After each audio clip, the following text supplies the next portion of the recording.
Australia's first Productivity Commission chairman, Gary Banks, has sent an important warning to Australians. He's launched a scathing attack on Australia's mindless drift towards a less productive future.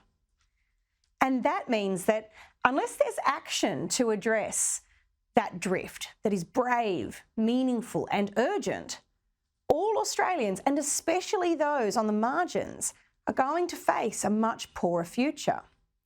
He has lashed the government, saying, "We have the Prime Minister lauding his government's smarter, more strategic approach to the productivity challenge, and the Treasurer saying the energy transformation is a boon for productivity, when the evidence and logic indicate otherwise." Now, Banks has been consistent on this, having previously expressed that the present Labor government is implementing industrial relations policies that will make the labour market more sluggish, more expensive and less internationally competitive.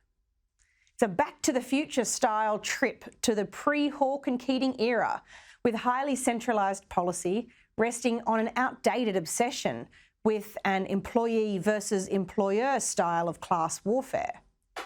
It's completely ignorant of the needs and challenges that exist for small business. And perhaps that's not surprising, given the political arm of the union movement has a hostility to the non-unionised parts of the economy. But while the previous coalition government had tried to act to improve workplace productivity, it was blocked at every stage by Labor, the Greens and the crossbench in the Senate. Australia's labour costs have never been truly competitive with other parts of the world, but we used to make up for it by being rich in affordable, reliable energy. Well, not so now. Gary Banks has slammed an energy system requiring far more capital to produce less reliable power, which he rightly says is, quote, the antithesis of a pro-productivity approach. He said emissions reduction and renewable energy seem to have been set or agreed to by both sides of politics without a proper assessment of the full cost of attaining them, including the transmission costs and the long-term environmental impacts.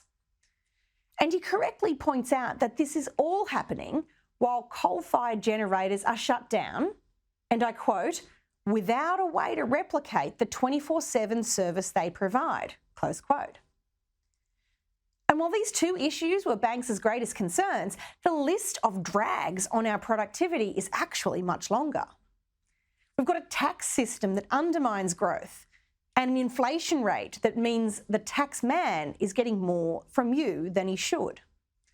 We've got an infrastructure program that's too often looking at placating high-maintenance premiers than unlocking economic growth and with it, the opportunities that Australians need. We seem to have subsidies and parochialism for industry rather than the reduction of red and green tape that would let them flourish without tilting the playing field. We have big governments, a bloated public service and bureaucracy galore, coupled with increasingly distrusted and inconsistent governments that have made sovereign risk a term too often associated with this nation today. And to top it off, we've got corporate Australia more interested in grovelling to the ESG department and virtue signalling on cultural issues than it is in driving the reform from government that would make a difference to their bottom line, their shareholder returns and their staff packages. Banks knows a thing or two about productivity. It's been his life's work. And on this, he's absolutely right. But as Australians, we have to be accountable too. Every time Australians vote for a politician who answers to the union's faceless men rather than to the electorate, well, they get more of this. Perhaps also when we chase the populists who tell us what we want to hear rather than having the tough conversations. Every time we ask governments to do that which we could and should do ourselves, we invite this. And every time we prioritise feel-good green vibes over the jobs of Australians and the businesses of those who employ them, sadly, we get what we deserve. But Banks gives us a clear picture of where that will lead us. And I'm sorry to say, It is a much harder, poorer place than this nation has been for a very long time. The case for productivity reform has never been more urgent than it is right now. And at its heart, this problem is here because we have too many in politics that want to follow public opinion rather than shape it. Either ideologues with preconceived ideas that they refuse to question, or people who would rather commission a poll and just reflect what people already think, rather than take the time to make the case for hard reform. But political cowardice now will deliver dire consequences, and it won't be too far down the track that we reap what we sow.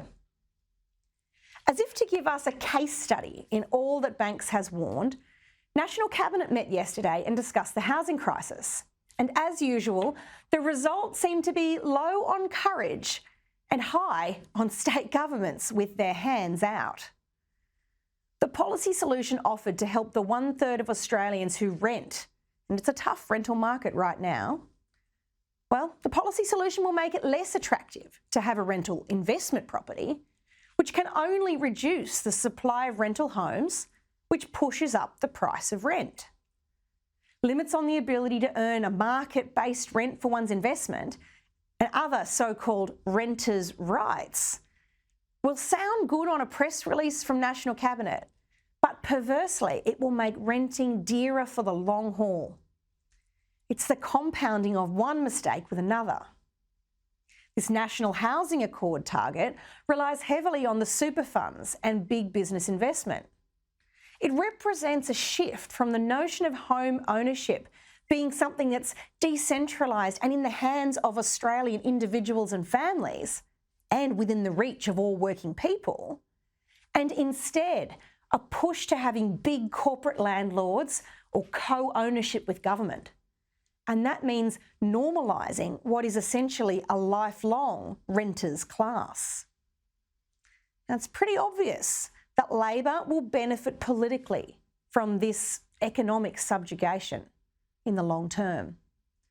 They know that the freedom and aspiration that comes with home ownership makes people become sympathetic to the coalition's belief and focus on initiative, opportunity and reward for effort. And of course, we shouldn't forget it's Labor's mates who run and make a buck from the super industry who'll make a quick buck for themselves in the process. But I'll give some credit where it might be due. The PM announced, coming out of National Cabinet, that federal, state and local government will work together to streamline approval processes and land use rules and zoning. It would be better if environmental laws were added to that list, as well as reducing the burdens on what is our fragile construction industry. I mean, it sustained 2,200 business closures in the financial year just gone. It's pretty staggering. But this streamlining, well, it at least suggests a start on something that does matter. Now, there's still plenty more they should have done. There was no commitment to guaranteed investment in new housing stock, no concrete plan on increasing supply, and nothing for first home buyers struggling to get into the market. And I am more than a little bit sceptical of how well this proposed streamlining will go or how long it's going to take to deliver. It's one of those things that's a lot easier to announce than it is to negotiate and to legislate.